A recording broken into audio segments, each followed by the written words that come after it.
Well, good morning to everybody again from sunny Siem Reap.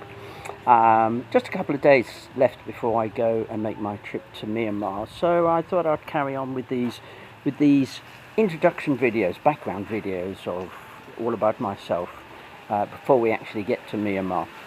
I don't know, you might be able to hear this Khmer music in the background in this village, so it's not interrupting things.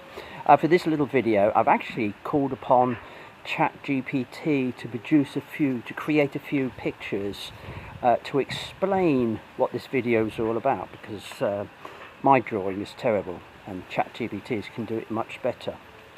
For this video, I'm answering the question, well, what was I doing before I came to Asia?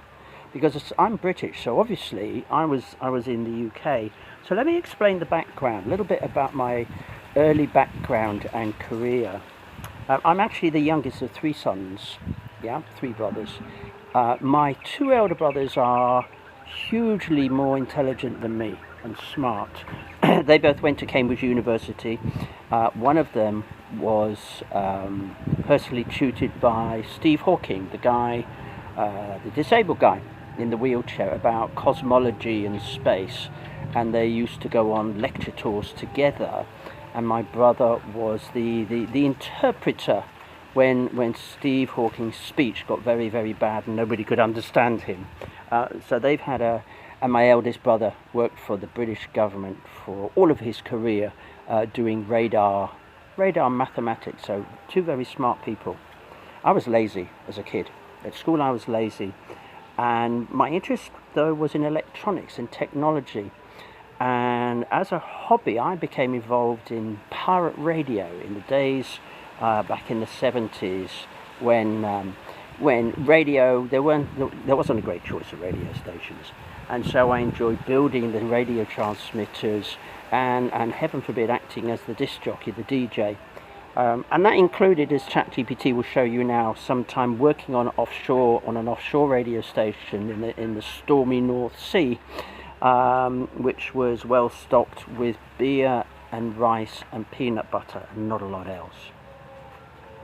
I went on actually to study firstly for an HNC in electronics, then for an HND in electronics, then I got a first class honours degree in electronics, and then finally I did a further year at University College London studying an MSc it's in microwaves, but it's basically space technology.